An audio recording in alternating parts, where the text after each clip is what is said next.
For all the people who are becoming more aware and are ready to come sit at the table, you are welcome. Yeah. But 2024's price is going to be way different. We gonna talk billions on this one here. You know what I'm talking about? Big. Fuck this, man. I heard investment make the Forbes list. Amazon, the Rock Nation made investments itself. Go buy the building, don't be worried about the door split. Even if the mission get hard, you can't avoid it. You see me getting money, well, I'm just expressing myself. It's harder building on your own, you always welcome to help. Build a mastermind group works in Napoleon Hill. You know. All right, cool. We back in again, man. My name is Caleb. I'm Trav. All right, man, and this is Change Agents, man. I'm excited for this episode. This is actually us this time. We are having more of a direct conversation, so I'm excited for that. Just between the both of us, there's no guests. So we get to just really, politics and just talk shit, just talk about life and just catch up and just see what's been new, man. So what's been going on, bro? Shit. But I can't really talk to you, man. We've been goddamn running around for so long. It's like, hey, you flying away today? Yeah. You flying away today? But nah, man, we've been working. I'm happy, but I ain't gonna lie, I'm kind of ready for this end of fourth quarter shutdown. Yeah. We got about 6 weeks. Yeah. 4 to 6 weeks. Yeah. She gonna break down, but what you been up to, man? How much can we tell them? How much can we tell them about the stuff I mean, we can't talk about last week just yet. But of course. But like everything outside of that, man, I'm just grateful, bro. I'm excited. I'm excited for this month. A lot of this stuff that we've been shooting is gonna come out pretty soon, bro. Y'all stay tuned. Yard runners on the way. You know what I'm saying? Bang. Stay tuned for that. So, yeah, bro. You know what though? Outside of like work, man, we talk about work so much. Yeah. How's life, bro? Like in the few hours that we get a week to not work. Yeah. How is that time for you right now? That's a great question, bro. Like I would say, like as of late, it's been a lot better than year one. You know what I'm saying? Like year one was tough because it was new for everybody. It was a lot of new, and I've been more intentional about like taking that time like away to kind of really recharge and like spend time with family. Like I've been spending a lot more time with my mom. You've been all over. Bro, for people who don't know, man, like Trav be all over the world, bro. Like 1 hour, this man was in Charlotte. The next hour or the next day, this man was in Atlanta. And then the next morning, he was in Albany picking up his son. So it's just like, responsibilities don't stop. Life don't stop. It don't stop. You always find a way to figure it out. So just speak to that. Like, what's that been like for you? The crazy thing is, as far as to travel to Albany to get my son, I've been doing it for so long. You just used to it. I'm used to it. And, in the beginning when I was doing it, my son 13, so this is 2013? So he was 3. Yeah. I used to drive from Baltimore to Albany every 2 weeks. That's crazy. Or at least every 2 to 3 weeks I might drive, and then one week somewhere in between I would catch a flight just because my schedule was so crazy. It wasn't like I could book a flight 2 weeks in advance, and I wasn't finna pay $1,000 flight. So I would used to drive home. So now, now it don't bother me as much, but I have so much more going on. So it's like, bro, how do you find? Oh shit! You good? But it's like, bro, like how do you find an extra 5 hours? So I ain't gonna lie, I do a bad job at finding time for anybody else outside of my son. Yeah. But that's just been my constant. So like, my son live in Albany, sometimes they live in Atlanta, then they go back to Albany. So every time that happens, it's just like, I just have to reset my mind and like, okay, now you got soccer games down there. Now you got to figure out your weekends, and it's a little different because now we in production. Our weekends are our weeks. Yeah. Yeah. So now it's like trying to go down on Monday to Wednesday or Monday to Thursday instead of Friday to Saturday and everything calming down. Right. So it just is what it is. But man, I wouldn't trade it for the world. Yeah. Because like even when I get to see my son for like 2 or 3 hours, he don't got to the age now that it's almost like we have more quality time now. Right. Because we could talk about, like me and my son was texting me about the Dame Lillard trade and his ideas of Drew Holiday and stuff like that. So You know, it just come with the game. Yeah, and I feel like just that time apart just gives y'all more to talk about. Facts. But now you gonna make it hard on me because you like you spending more time with your mom, and my mom is like, you know, like just being intentional about like just talking to her, like, you know, every day. You know what I'm saying? Like, if I don't do nothing else, I'm gonna make sure I FaceTime her. You know what I'm saying? Before or after I shoot, you know what I'm saying? During the middle of the day, whatever. Like, even if she don't know what's going on, I just show her what I'm doing. But those little tidbits just go a long way for them because they're so used to being in the system of like waking up, you know, going through their day and go to sleep. It's just kind of like they need something unique for their brain. You know what I'm saying? So that's my main thing. But let's talk about Cuba. Cuba, we haven't bro. Talked about Cuba. Oh man, so man, we had, I guess, if y'all want to call it like an honors retreat. Man. And I would say like it was a beautiful experience. Definitely a culture shock to travel to a country like Cuba. And, you know, during that time, bro, like Cuba's a communist country. You know, they are still partially owned by the Soviet Union, part of the Soviet Union. And it's a lot of politics. It's a lot of crazy politics there that has like made vacationing and like, okay, so you can travel and like take more of like a resort / like chilling type approach, or you could take more of like a not work study. What's the word I'm looking for? Like, what's the word I'm looking for, bro? Like on some like. What you mean? Like mission trip. So like it's like a missionary trip. Like so. With that being said, it's just like almost like a pilgrimage for real. Yeah. So like basically, I guess what I'm trying to get to, man, is just like the trip in essence was completely different, vastly different from what I expected it to be. Mm-hmm. And so like during that time, like being disconnected from my phones, being disconnected from reality, like that shit was just crazy.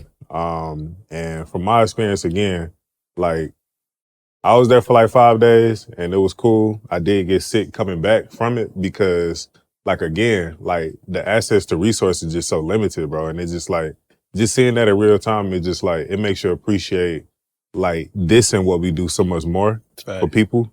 Cause over there, they don't have anything. And like one of the main interactions that I had was actually with our Airbnb host. Like she had like one of her staff. She was amazing, man. Yeah, so she was cool. But she had like somebody in her staff that was working with her. It was this 22-year-old girl. I can't remember her name. I'm not gonna disclose that. But essentially like she overheard me talking about like directing. I don't even think I told you this, bro. But I was telling her about directing and like my process and like things like that. She came up to me and said, "Hey, look, like I want to get in the film." And she was asking for me like for like pointers and like tips and stuff like that. And I was giving her some real advice on like what she can do to kind of get started. Like, you know, hey, do you have a camera? Like, what camera do you have access to? Like, what does that look like? You know what I'm saying? And again, like, she not like super impoverished because again, she had a job, but a lot of people there are, so you just can't really discount that at all. So I just had to ask. And her main camera that she had was her phone. I think she had like an iPhone 9 or an iPhone 8 or something like that. And so I just gave her the tip, like, look, like, shoot in your phone, like, do edits on your phone. You know, you ain't even got to be in Premiere. You know, if you guys are familiar with like CapCut, you could throw it in there and kind of get what you need out of the edit. But those are the reps that you need to take. And then from that, like, after I kind of gave her my spiel, she came back and told me just the limitation that she had in Cuba, bro. She was like, yeah, the college is like 3 miles from here. And they got this big college in Havana, bro. Huge college, you know, big campus or whatever. But their film program only allows 3 students every semester. Jesus. 3. That's it. And so the requirements or the prerequisites to get into the college, you have to have a laptop and you have to have a camera. Going into film school. Going into it. Like, not after you already been working in film for a certain amount of years, like going into it. That's like, for us, it's like, in order for you to go to film school to even shoot anything, you have to start with a $200,000 Alexa. Like, that's kind of the barriers of entry for them in comparison to Americans. So on that note, I just told him, man, like, look, like, you got to go the guerrilla route. You can't go the traditional route. And that's what it was for me. So again, I think it was a beautiful trip. There was a lot more context there that, you know, I would love to talk about, but like, that shit was just crazy. And you know what's even, like, bro, I was only there 2 days. Yeah. And, you know, talking to the host, I didn't meet the younger girl. Yeah. But talking to the host just about how hard it was for her to get an iPhone. Yeah. How hard it was for her to get books.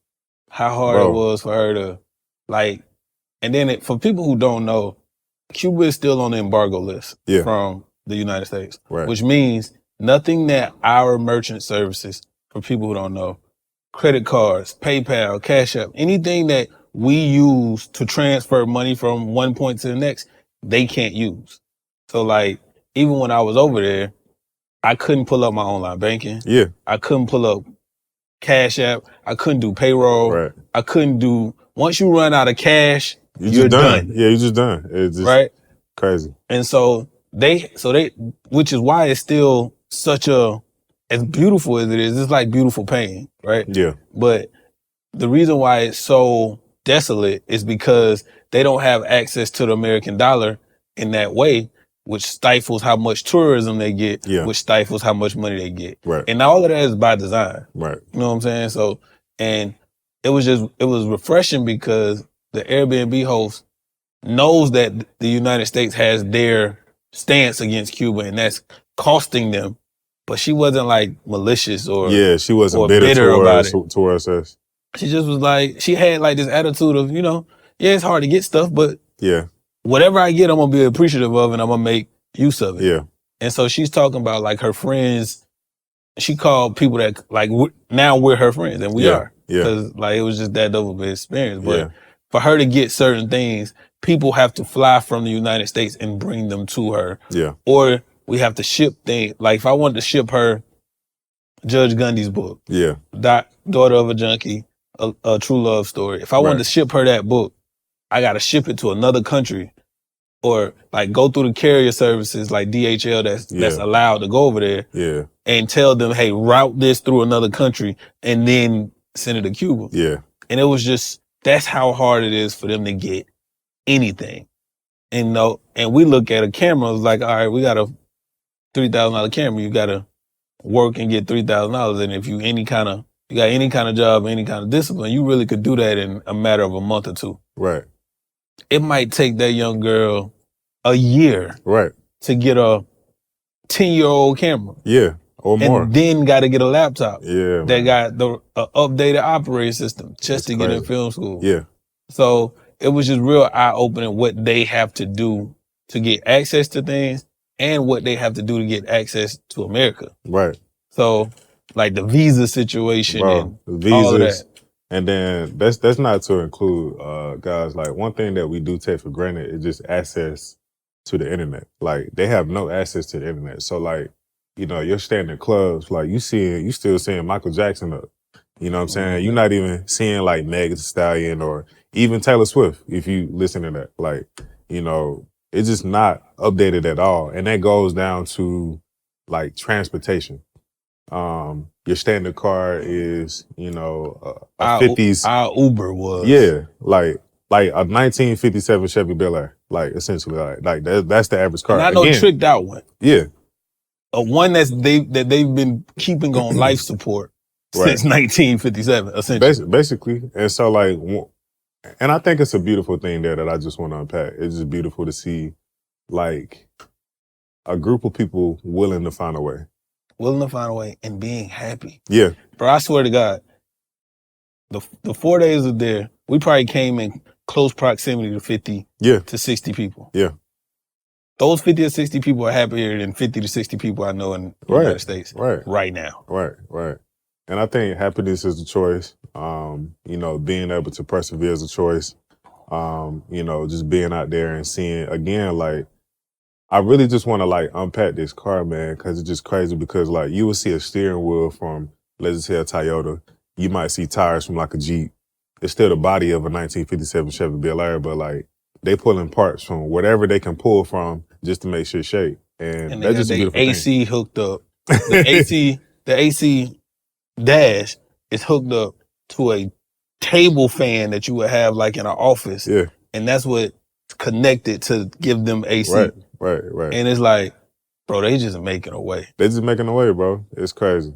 And excited. And then, you know, when we took, I guess you call it the carriage rides. Yeah. So when we went anywhere throughout the city, because we only had a car to and from the airport.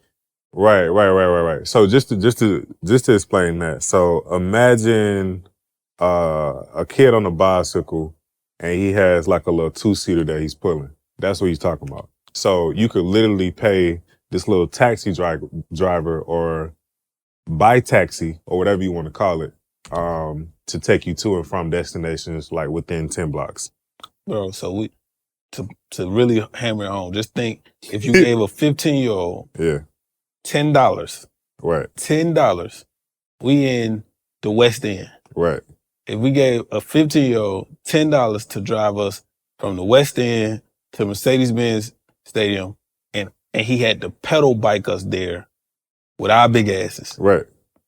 And like be happy about it. Like it was one of them who had like, I don't know, he had like a radio on this day. Right. And he started playing Nelly's first album. Right. And he was like, oh, nah, I got the hits. He was like, I got some shit. Right. But dog, we was jamming. So Facts. Overall, it was just a beautiful experience. But we also know the precaution or the steps to take the next time we go. Yeah. That's what I learned the most. It's about being prepared. Yeah. Like, it's crazy. Everything is a learning lesson. And I think definitely on that trip, like I definitely learned a lot. I think I learned a lot from the people there. And again, that's just you speaking towards, but it's just like, you know, through all of that trauma, bro, like they still finding a way. And I think if more of us as Americans, you know, like if we had that level of perseverance, we shouldn't really care about half the issues that we care about, like at all. We spoiled. Yeah, we too spoiled. Last thing, I got to hammer home, bro. Yeah. At like 3 o'clock every day, families line up at the bread shop to get free bread, bro. Yes. I'm talking about like, think of 60 people. Think of the club line lining up to get fresh bread. Right. Or to drive it even further, like imagine a mall on Black Friday. That's every day. Every day. For bread. For bread. And water. Crazy. Because they sewage system and their water lines is contaminated, so they have to get bottled water, and it's a certain amount. I guess it's a certain amount that's allotted from the government to give out, and it's like, bro, and they still happy, but that shit was amazing. And then I guess we ain't talk about DR. We went a couple places since the last time we had to sit down. We had a couple trips. But I want to take things a little bit further back, bro. I feel like it's good to have almost like a year in review conversation, bro. Okay. You know what I'm saying? We almost at that point. We at the start of Q4, you know what I'm saying, which is my favorite quarter of the year because you working for 2 months and then the rest of the year is just kind of preparing for next year. Yep. So at this point, like, was this year what you expected it to be amidst a strike?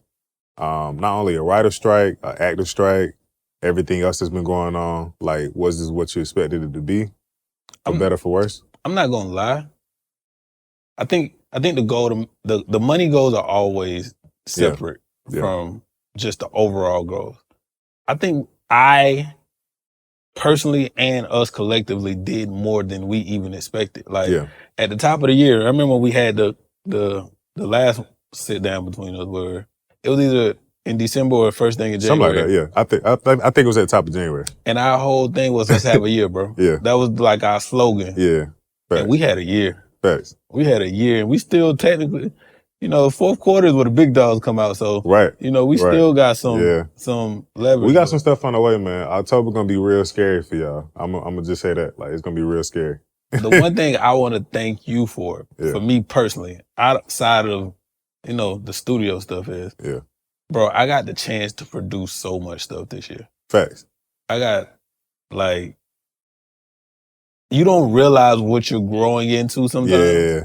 And I think I've always been kind of producing in a way. Yeah. But not intentionally producing and not, Yeah. you know, being on call sheets that you're not on. Yeah. And like putting together shows and videos and concepts and all of that.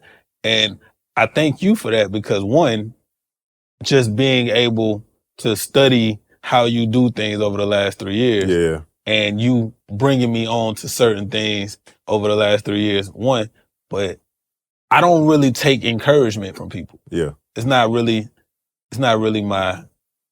love language or like my I feel you. my driving force. Right. But like it's like certain people, rest in peace, Hovain. Yeah. You, Rob, Hovain. It's maybe 2 or 3 other people that like, if y'all tell me, as much as I'm confident, you know, when you don't know certain things, you're not gonna approach. I'm not gonna approach me being a director the way I would approach me playing basketball. I put in the hours for that.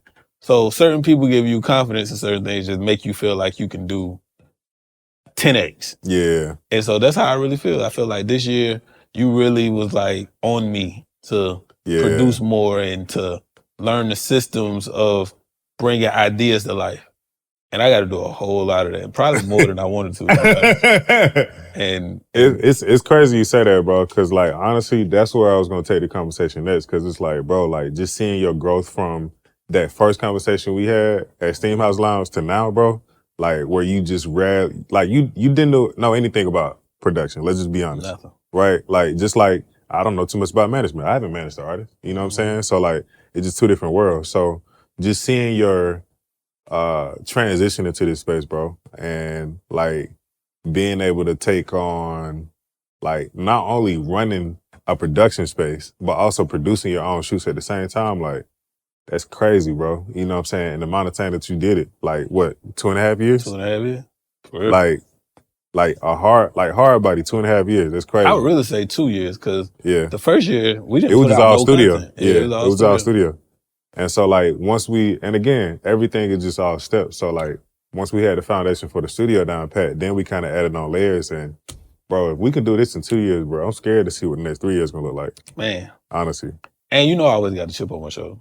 So, but to be honest, I think the beautiful thing about it is, and I'm sure it's like this for you too, is in the process of doing it, I wasn't doing it for me. I just like good ideas and good projects and working with good people. And I think the goals now have shifted even more because now it's like, okay, we know we can cover every base. Yeah. As a company, as a production company, as a studio, as just a team. Yeah. We can cover every base of. There's no voice. But now it's like, okay, now how do we replicate our current team 4 or 5 times? Right. In another city. And how do we give the right people the opportunity because of their talent, but also make sure we lead people the right way so they had a right attitude and so we had a right morale and, you know, producing and having to touch people and book people in all across the country really makes you feel that out. Oof. Really makes you feel that out. Right. So, you know, it's beautiful, but it's scary, bro. Because I feel like we did this for 2 years on a shoestring budget. Right. Shoestring budget, bro. And I'm looking at and it might be the competitive side, but I'm looking at other people who like took a more traditional route. Yeah. Or, you know, came up in, you know, some of the funding and relief stuff that came through COVID. Right. And I'm looking at the money they spent and the results are not what they should be based on what I feel like we would have did with a certain amount of money. And that's not to be a hater. Like, I wish everybody the best. I even wish my competitors the best. Yeah. Like Nipsey Hussle, God rest his dead, his last tweet, I really believe that. His last tweet was having strong enemies is a blessing. And you can replace that enemy word with competitors. Yeah. Like, I don't want to do stuff in a city. Like, I could have opened this in Albany, bro. It ain't no Caleb Seals in Albany. Yeah, facts. Currently. Facts. It ain't no Cam Kirks. It ain't no... Facts. You input the person. Like, I don't want to single people out. Yeah. I don't want that because then it's just like you beating the JV. Yeah. I want to win alongside the greats. Yeah. I want a top 10 conversation. I want a top 5, top 3, top 2. Like I want to compete with those people. Yeah. So, you know, just seeing the progression, and then you got all the people who kind of we was talking to and trying to get on the right page in the beginning. Now they coming back to us without us going to them and saying, hey, I want to do more, or hey, I want to help y'all with this, or hey, I want to do this. And that's been greatly appreciated too, man. Just getting that buy-in from different people after, you know, again, everybody comes around when they come around based on time, but it's just been good to see that come full circle. What do you think is your favorite shooter of the year? My favorite shoot, probably the shoot last week, bro. I'm gonna say the shoot last week. So that means, of course, obviously, guys, y'all got to stay tapped in. We got some dope on the way. I can't even say the brand that we shot because I ain't been paid yet. So I put it to you like this. Yeah, it's culturally historic. Yeah, that's the most we can say. So this is what I'll say. Since I know this is gonna drop this week, man, I'm super excited about this piece because not only is it culturally important, it's somebody that a lot of people care about. Obviously, we care about, and you talk a lot about disruptors. You know what I'm saying? He's a disruptor. He's a disruptor. And somebody that he didn't take a traditional route. You know what I'm saying? He's somebody that like took a longer route and he's still trying to get the way he's trying to go. And just seeing that connection with the brand that he's working with, bro, it's just dope. And like they doing a collab. It's been almost 10 years now. It's been almost 10 years. And do I believe that he can get to the pinnacle back of where he was? Like, honestly, my opinion really don't matter. As long as he believes it, bro, that's all that matters. You know what I'm saying? That's all that matters. So it's just dope seeing like more people from our side, like from black and brown people that are willing to kind of go out there and like stand on all 10 and just try and just see where things go. So that was dope. And, you know, working with this specific individual on this specific project, like, and again, he hasn't really dropped anything on the creative side in a while. Like, it's gonna do numbers for not only us, but the studio and beyond, bro. So I'm just excited for that.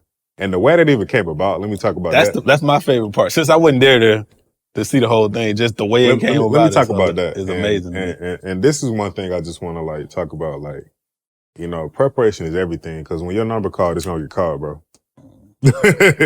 Like you got to be on point for anything to come up. All them cliches, stay ready to get ready. Them shit's real. That shit real, man. And it's just like, let's just say I was, I don't know, bro, like halfway to Tennessee or like back home or not remotely close to the airport. Like the shoot would have never happened, right? So like I get a call, you know, Wednesday, right, 2 p.m.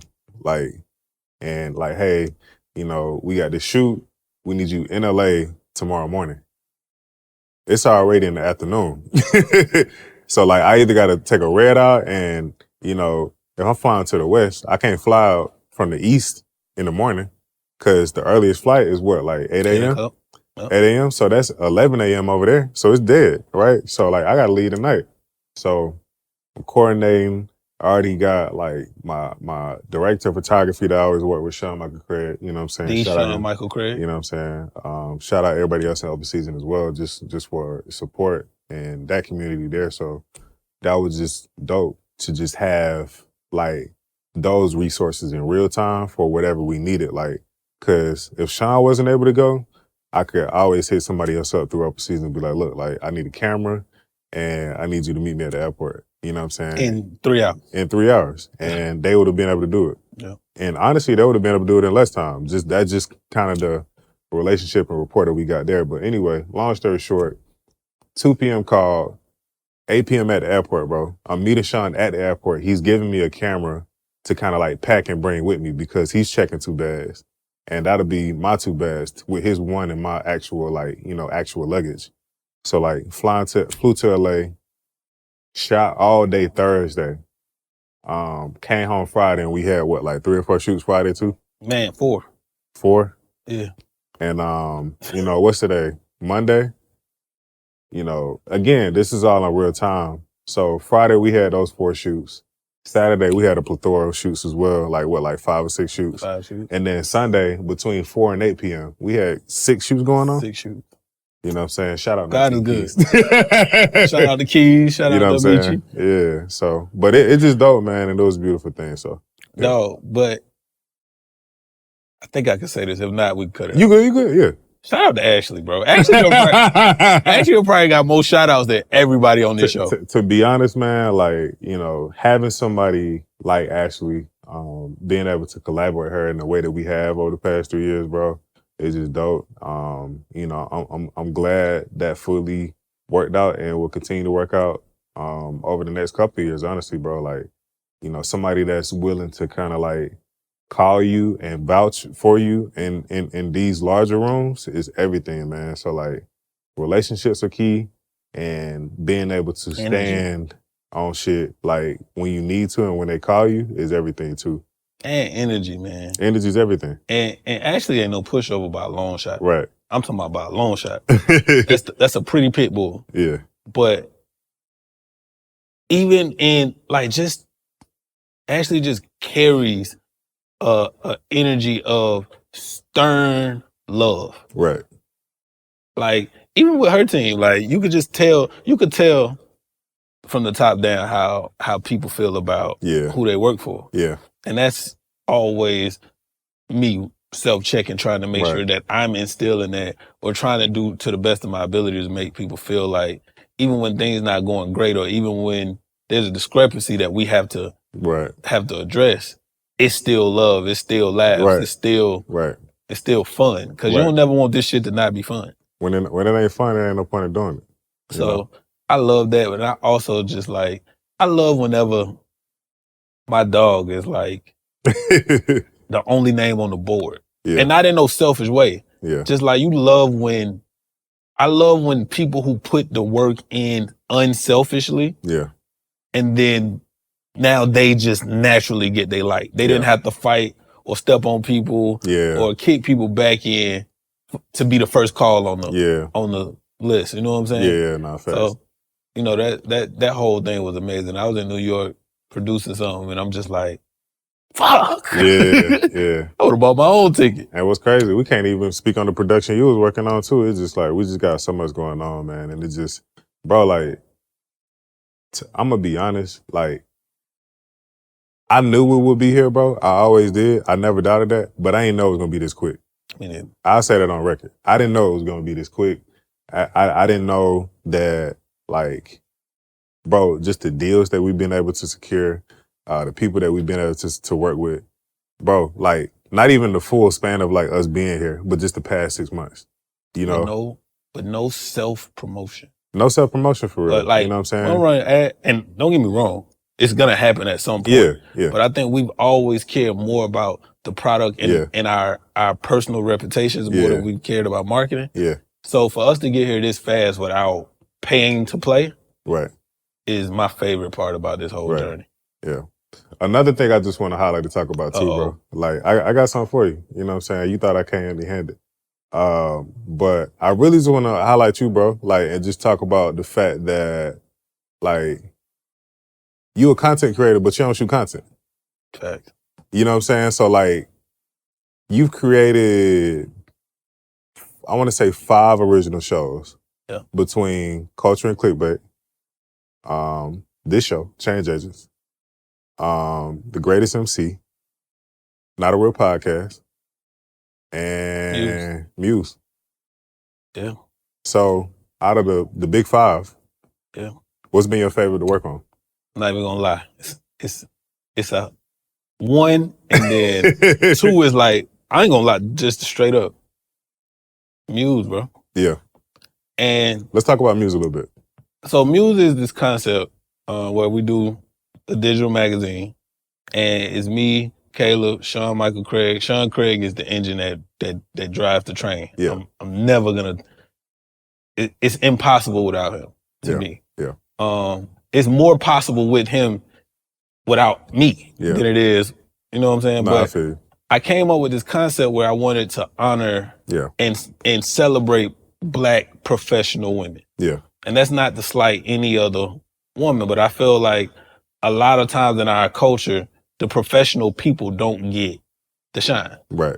You know, we go for the candy, right? Yeah. You know what I'm saying? Like, you know, the grade A businessman that's like Robert Smith. Yeah. Robert Smith just started getting content, bro. We go for the candy, but where the soul food at? Where the soul food at? Yeah. What a real meat and potatoes, right? So I wanted to do something where it's highlighting Black professional women in a very high-end, artistic, sexy way. Right. So we came up with the concept for the digital magazine. Sean comes up with the creative and he shoots it, and you know, we collab on, and we fight, bro. We fight on, you know. Yeah. We fight on what women get to be a muse. Yeah. Right? We have to mutually agree. Yeah. Or like we'll go back and forth on the phone and then get off the phone and not talk for a week about it. Like, it's a real thing. And you know, as it grows, there's new opportunities, but it's also like you don't want to lose the essence, right? Yeah. So we shoot it. It's a two-look photo shoot and an interview. Yeah. So I have to, you know, get in my journalist bag, which is my initial passion of figuring out how do you tell the story of these women without going for the easy clickbaity stuff, right? Yeah. And I love that too, because the women are amazing. They all beautiful. They all talented. They all accomplished in some standpoint. But I want to ask them questions that they never been asked. Yeah. I want to tell the story that's not just about their dating life and, you know, we gotta hit touch points. Stuff, right. But so we do that, and then every month we put it all out. We roll it out in packages. We've had Gail Bean, we've had Kate the Great, we've had Judge Gundy. So we've had Portia Marie, we producers. Jalen Josie, Jalen. I can run them all out. We did Kate the Great was one, Portia Marie, Barmel Lyons, Lauren Ashley, Gail Bean, Judge Gundy, Jewel Ballerina, and Jalen Josie. And then the next one comes out this week. And then we already trying to shoot the next. Well, we done shot some, but we're putting together the year at this point. The process to put together the next 5. Like, and I'll be honest, this is one I'm working on with one of the projects that we producing, bro. I want Issa Rae. Like, it's not just about celebrity, because, you know, we're not just aiming for celebrity women, but it's certain people that just really move me artistically, creatively, and intellectually. If you don't move me intellectually, I don't want to talk to you, which means you don't fit the criteria. And I think the reason why that's my favorite, because I love change agents, and I love the Greatest MCs is probably the closest to my long-term passion of hip-hop. But the reason why I love Muse is, one, I'm off camera. The camera is only, and that might change in a year or whatever, but for this first year, I'm completely off camera. It's all about making the woman the focus. It's all about making the creative aspect of the shoot the focus. But I've learned the most about producing because we don't have a full team for it. Like, we pull it together and we have to get every single piece together and not be frustrated and still have good conversation, still have good energy, and not do the same thing. And you look at all the talented creatives in Atlanta, where just from a photography level, you got, you know, Chad Lawson and Skrill Davis, Jay Leonard, shout out to guys, and Royal Eyes, and just, Quan Shotted, like all these different people. So Cam Kurt, like all these people. So Sean is already up against the 8 ball. So even though I don't shoot, I know what good end product look like. I know where good ideas will materialize to. So I'm even fighting with Sean to make sure that he's in the right light. As far as, no, bro, show people what you can do. Show people how different you are behind this camera. And with this lighting and with these concepts. And, you know, it's not a 15-person team. So it's just taught me so much. And, you know, I'm problematic. I have a very inappropriate humor. And, you know, I joke and laugh and do all the crazy stuff, but this is something that's really, really authentically what I want to do, and it's always been about highlighting women too. Yeah. I think we get into this like concept now of ego in our culture where if I critique you, I can't think you're dope. Right. If I don't like every video you've ever shot. Yeah, facts. You don't like every video you've ever shot when you look back on it. Right. So I want to highlight women as much as we can have conversation about how different things work. I just want to highlight dope, smart, professional women. Yeah. And it's worked. Yeah. So you have a great idea and sometimes you don't execute it to the point where you don't do it no more and it don't work. But it's working. Right. We've been able to touch so much other projects with like Lauren Ashley directing, her performance. Yeah. Shoot to the Beyonce Cuff It remix. All of these things are kind of offshoots because if we connect with a Muse, for Muse, then we also extend them the courtesy of, okay, now, because you've been so graceful to let us, to work on this with us, what's something you're doing that we can work on? Yeah. So like, Jalen Josie was our last Muse. Yeah. Sean just shot her album cover. Yeah. 2 days ago. Right. Or something like that. So it's just been a beautiful thing and learning from these women. Bro. Learning from these women. That's the key thing. Black, alpha, male, whatever successful, whatever ego labels you attach to me. Learning from these women is second to none. Second to none, bro. Like, it's so much game to learn from women. So much. And one thing that you said that really says a lot about you, bro, and the direction of Muse is, like, you're interviewing these women, right? But it ain't about you, right? So, like, you off camera. Mm-hmm. Let me put the focus on her. And all energy be directed towards her. And we see a lot of these shows, bro, it's just like, you got the token girl, and then you got two guys. That's a standard setup for most shows. TV shows, podcasts, X, Y, and Z. So to have anything where it's just really highlighting them directly is just super, super powerful and key. So if you can, guys, go back and check out each of those episodes. They live right now on YouTube. Learn about these women, man. There's a lot of dope women in Atlanta. And they just deserve the attention that they work for, honestly. And the other thing is, bro, my goddaughter, every time she sees Muse, she asks me about him. Really?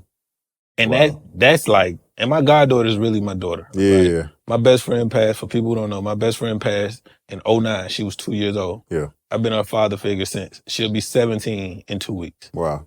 So, like, I love that my daughter might love Lotto or, Lola Brooke or whatever. Like, these are dope women. Yeah. You know what I'm saying? But I also love that she care about the judge, who the judge is. And how that works. And when we get a forensic scientist or something right. Black people are so talented and rounded. Yeah. That sometimes we even shortchange ourselves by only highlighting people in a certain space. Yeah. Like, I remember, I got a Jay-Z line for everything.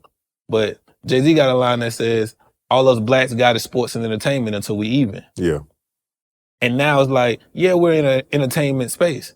But entertainment don't have to just be rap, music, music in general. Like, I can use my entertainment space to highlight somebody like Hidden Figures. Like, my aunt was in the NASA class, the second NASA class from the Hidden Figures people. I was about to say, man, like, entertainment can also be education.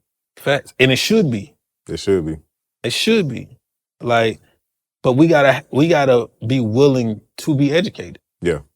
And I think that's the one thing media has taken away from our community. Yeah. The willingness and desire to be educated. Right. Versus being in the know. Right. Like, just knowing the quickest juice. No, I want to learn. Like, I want to learn. Jay-Z talked about doping. Jay-Z also talked about the Gettysburg Address. Right. Like, it's so much to be learned from art.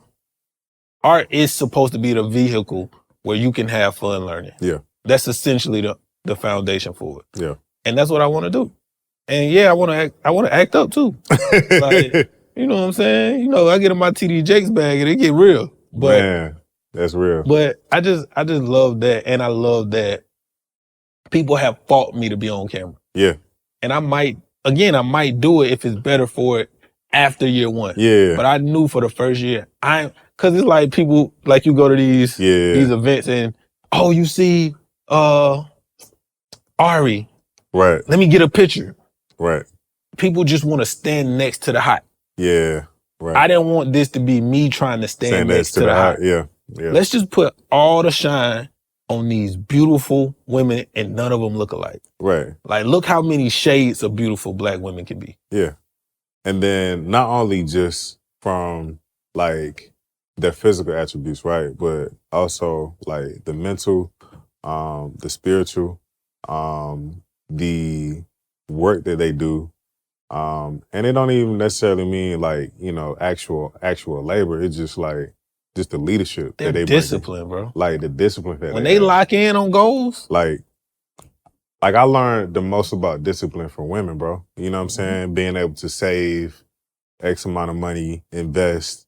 Like I tell people all the time, man. Like I bought my first house because I was inspired by Lindsay. You know what I'm saying? She bought hers probably a year before I did. So just seeing that, like you a black woman, you paid the least out of everybody, and you investing into a house. Like, why am I not doing that? You know, on paper, I make like, you know, more than you statistically, you know, based on like social groups. So it's just like, if she can do it, why can't I? So that was my whole thing. So it's just like, that's the type of inspiration that black women has always given me.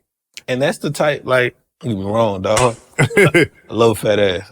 You know what I'm saying? I love a beautiful woman. Yeah. But my number 1 and 2 thing that inspires me about women is the way they think. Yeah. Because your thinking governs your habits. Right. Your habits govern your life.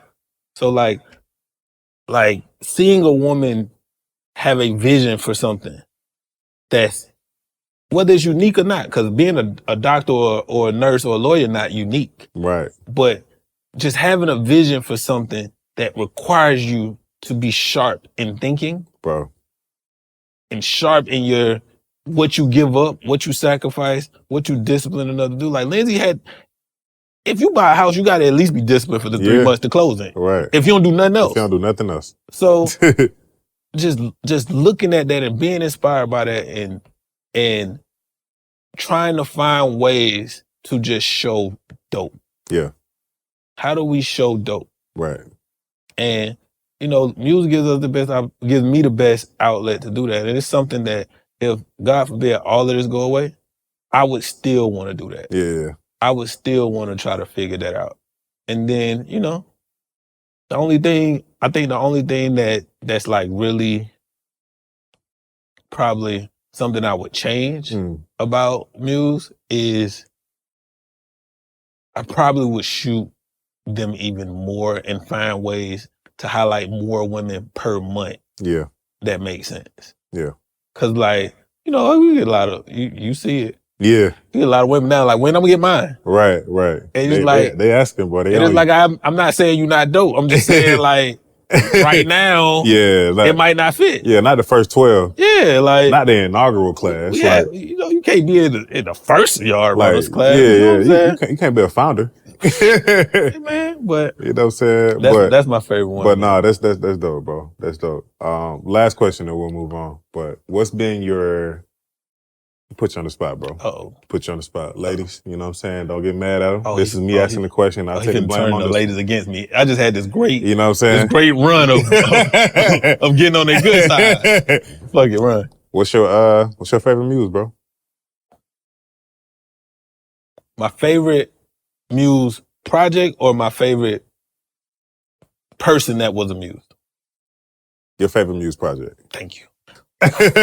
We're going to take the person out of the whole equation. Your favorite Muse project, from the interview to the photo shoot and just the process that went into those things. I would say, I'm gonna do it in two. My favorite Muse shoot, like the actual shoot, was probably Portia. Because Portia was second. Yeah. But Portia was the first time we had a full staff on set, and I didn't have anybody to tell me what to do. Yeah. Like, we had a bunch of moving parts. It was a lot going on, and Sean, of course, was being Sean. But the energy that Portia has, combined with the elements of her shoot, combined with the fact that we were shooting till like 3 o'clock in the morning. Yeah. And like hiring a stylist. Like we didn't do a stylist for Kate because it was growing, right? Yeah. Hiring a stylist, getting the right looks, switching up everything, having Gray come in and do sound. Yeah. And, all of these different elements, and just me and Portia's rapport is such a loving, like aggressive dynamic. So that was probably my favorite actual shoot day. Yeah. But my favorite overall as a totality is Gail. Yeah. Hands down. I was gonna say like Gail's definitely top 10 for me too. Big Bean. You know what I'm saying? Shout out to Bean. But it was just dope, man, cause like we knew we wanted to come. Like again, this is her shoot is probably my least favorite shoot though. Really? Because it was so many. It was the only time we've done Muse and I felt like we didn't have control. Yeah. She's such a star and so many people wanted to see her and so much went on that day and she was so gracious because like I don't care what room Gail walk into. Yeah. If it's 75 people trying to talk to Gail, she gonna talk to 75 people. She gonna talk to everybody. For as long as they want to talk. Yeah, she gonna talk to everybody. And then, she had to leave and go do Brooklyn Tea and come back. And we also were shooting part of the documentary that day. So it was the one time where I felt like we didn't give her the right control. Yeah. We didn't give her the right security to be in the moment. But still overall, like Gail is number one. And people gonna think I said that because she's the biggest star that we've done. And it ain't even that, man. And I've met a lot of stars. Yeah. I've only met one Gail Bean. Right. Same here, man. It's just like, working with Gail has been like, bro, like, and this sounds cliche, but just a dream can come true because it's just like, her work ethic paired with like her willingness to, all right, like, I know what I'm feeling internally, but this is about the art in the moment. Mm-hmm. Like, that's a hard thing for a lot of people to grasp. Mm-hmm. And she's one of those people that has grasped it. Like, okay, it might be, 10 people shooting BTS and they all over and it's hella distracting, but she just focused on what she need to focus on. And that's hard for most people to do. And I don't care what level it's at. Like, that's hard for people to do. Gail go in a Rain Man mode with like she don't see nothing but Rain Man vibes. What it is. Like whatever task is in front of her, she's willing to do it. So again, just kudos to her. My favorite interview. What's your favorite interview? It's Jalen. Okay. I think I could definitely see that. I love that interview a lot, but just by how like open and vulnerable she was, how she talked about how she didn't feel like she was pretty when she was younger. Mm-hmm. I'm talking about she's probably one of the most beautiful, chocolate women I've ever seen in my life. And literally been on stage since she was 14. Yeah. Or probably sooner, but she was on Broadway at 14. Yeah. And didn't feel pretty. Like, it's an amazing dichotomy to me. Yeah. And it's just like, just to have her in our space, shooting original content on our networks and being that vulnerable, bro, like, the standard interview, you're not going to get that out of her, but you were able to because we care a little bit more. Yep. Or a lot more, actually. We care a lot more. And it just shows, man, like organic interactions like that, you can't get that anywhere. And I think as an interviewer, as a storyteller, as a journalist, when you can get somebody uncomfortable in an interview for the right reasons, you've done your job. Yeah. Like, I think the way that interview played out, the research I was able to do, the way I was able to and that's what I love about Muse too, we always do the interview last. Mm. So no matter what research I do prior, I get to kind of get a feel for the person throughout the 2-3 hours that they shoot with Sean. Right. So now I get to change my approach a little bit. Like, I get a whole lot of time to just like play around with what I want to do. But to get somebody uncomfortable because it's almost like you see them. Right. And you see some of the story they want to tell that they may not have been able to tell. Yeah. I felt like put my face on the Oprah head like y'all did Carisha. Like, I felt like I did right by her at the moment she was at. Yeah. And I honestly think I scared her. Like, to be honest, I think she was scared with how much that interview was able to like open up. Yeah. And that's what you want. That's what you want. That's what you want. So now it's like, that's the new bar for me personally with every interview, with every Muse interview we do is I got to figure out how to make everybody uncomfortable for the right reasons. Yeah. Not uncomfortable because I'm acting salacious or disrespectful or doing stuff to get the clicks going. Right. Like, at what point do you realize in the interview that I can see you? Yeah. That's what I want. You know you're a creative director, right? Not according to Steve. like honestly, a creative director is somebody that, like, okay, so you have graphic designers and then you have creative directors. Like graphic designers, they can come up with that graphic on your shirt and then, you know, get it to somebody who can do the merch, and then that's a whole different thing. But just having somebody who is able to pull an idea out of their ass and like bring it to fruition, that's a creative director. Like, and you've been able to do that time and time and time again, bro. And I don't want to like shed too much about what's to come, but what's a couple of things that you're excited about that you haven't been able to touch yet? Like, what does that look like? You remember in Tierra Change Agents? Yeah. And I was like, I want Rock Nation to sign me as a creative. I still remember that. Yeah. I think, granted, they still haven't called me. It's on the way. But I think now there's big corporations and brands that's starting to see that I have a vision to create things in multiple capacities, right? So, you know, it's things, it's a specific project that I know you thinking about, that I'm thinking about, that whether it happens with the people we talking to or not, the fact that they're starting to see that, hey, he might can see around the corner a little bit. And know what needs to be next. Right. That matters. So I think that's what I'm really excited about that. Yeah. I'm really excited about the fact that the ideas have made people more interested in being a part of this than the celebrities. Right. That really drives me.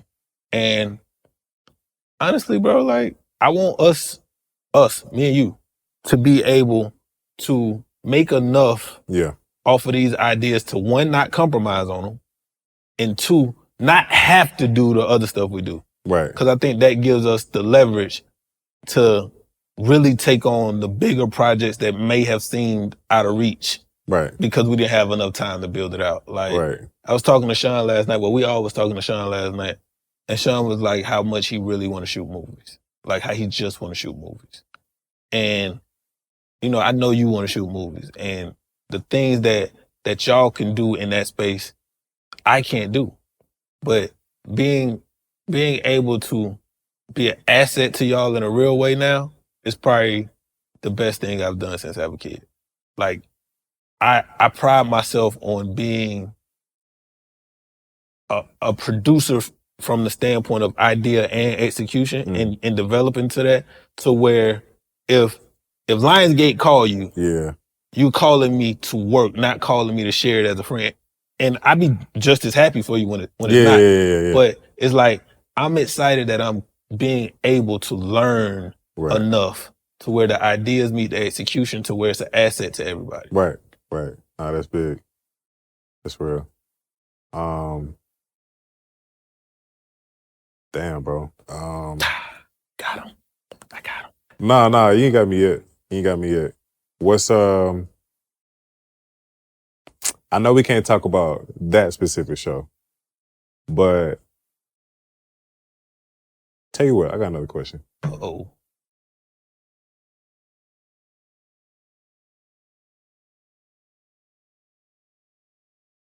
My boy came with a bag of tricks today. I did.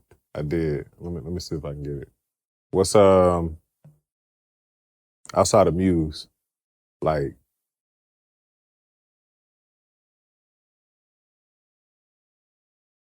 trying to think, like, I want to talk about another show. No, let's talk about the fact that, bro, like, you really be creating content, and like, bro, it's just crazy to me that you never shot anything, bro, but you shoot everything. You haven't shot, like, catch what I'm saying, bro. Like, you haven't shot anything, but you shoot everything. And it's like, why I'm so dumbfounded right now and just like drawing a blank is because like, dog, like it's people that shoot every day and they won't shoot nothing for themselves. Yeah. You know what I'm saying? And I was guilty of that for a certain amount of time. Like I was just kind of not going through the motion, but like I was just so busy with like contracted work, like scope of work, contracts and jobs like that and stuff like that. But at the end of the day, like, I don't own anything on all of those music videos that I've shot. Like I got Grammys that's even here, not Grammys, I got plaques that's even here of different stuff that's gone platinum and went gold and shit like that. But I don't own anything on those music videos. Yes, I can say I did it, but like the label owned that shit. You know what I'm saying? So going from like, I made a clear transition, bro, from like shooting just music videos to shooting music videos and commercials to now we're shooting music videos, commercials, shorts, and now original content. And original content is where it's at. Like, I'm not about to keep being a slave to, you know, contracted work. Like, you introduced me to like, hey, like, I'm gonna create an idea of a thing, shoot it, and then we're gonna pitch it. Like, it ain't too many people in the business that's really doing that. So I just want to commend you for that. Like, because it's just crazy just being able to like work on like some of the deals that we worked on just from like pitches, basically. And it's just been that, like out of thin air. And again, I can't stress enough, bro. Like, I probably got, let's just say, 1 billion views from everything that I've shot for the past 10 years. Like, I don't own a single cent from any of that, right? I'd rather have, like, you know, at least a few grand from the original content that we've been shooting now because it's going to be millions in 10 years. Yeah. Speaking of, now I got you on camera, I've been trying to get you to shoot your show. Facts, you know. So but I think that's the next thing that's going to come next. So I think stay tuned for that. No matter how much credit you give me, everybody don't have a Caleb, bro. Yeah. You know what I'm saying? Because like, that's true. Even when you when it's my idea and you're not gonna shoot it, yeah, and you're not gonna, we're gonna talk about all of them. So, yeah, you know. But I think number one, just being your partner, I get to see how things get done. Yeah, in a real way, I get to see what it takes to get a lot of stuff done, and what I don't know how to get done, I call you and you say, "This is how you get it done." Right. I think I definitely have a bravery of not worrying about if it's gonna fail. If I have an idea, I want to get it shot. Right. Right. But I also know that I can get almost anybody in the world to pull up to shoot anything I want them to shoot because they want to be on set with you. That's true. And I just, that's a real thing. That's a real 1-2 punch that a lot of people just not gonna have. Yeah. And, you know, it's an honor to me that inspires you to feel like you gotta get more in your bag of doing the original content that you want to do. Yeah. It's just time for that, bro. And again, like, you know, I say this again, bro, like the irony behind the fact that you don't shoot and you shoot everything. Like, bro, I can't set that camera up. Like, bro, you know what I'm saying? and it's just like, you know, you have people who just come along and it's just like, they're either like vultures in a sense, like they just trying to like come up off of like the game and like come off of certain shooters and shit like that. And that was never your energy, your vibe. It was just like, all right, like, let me help you get to where you going and you gonna help me get to where I'm going. That's business. Like, that's the way it should go. It shouldn't be no whole, like, shoot my idea because of who I am.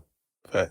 And we know a lot of people that move like that. So it's just dope just seeing, like, you be, like, who you are at its core and still be you and still take care of people and still shoot original ideas and original shows and this and that and still, you know, basically, bro, front running this studio, bro. Like, I know I kind of bring what I bring, but like, bro, like a lot of the heavy lifting has been from you. Like, let's just be honest. You know what I'm saying? So I just want to commend you for that, bro. Like, that's just dope. I appreciate it, bro. Yeah. I really appreciate it. And then it's also too, like, my last thing on it is, like, I think I'm more towards the middle now. Yeah. But I think every time I go into a new world, like when I went in the medical field, I was a visitor. When I first came into production, I was a visitor. So I don't even think things have to be, for the first 3 years, I didn't want things to be mutually beneficial. I wanted things to be more beneficial for the people that was helping me than it was for me. Yeah. As an isolated project, right? Yeah. Cause like, one of my, outside of highlighting women, one of my main reasons for Muse was Sean don't post. Yeah. Sean don't talk about Sean. Right. So I wanted Sean to get his just due. Right. So yeah, me helping with it and coming up with the concept, yeah, that helps me when you put those 5 together. Yeah. But Muse technically could be way more helpful for Sean to even just come out of his shell, not even from how much people see him. Yeah. Like just him to come out his shell. So I always wanted to come with ideas that could be more beneficial for the person that I needed to get it done with. Yeah. And I'm gonna always operate from that energy unless it's my own personal thing. Like my book is my book. Yeah.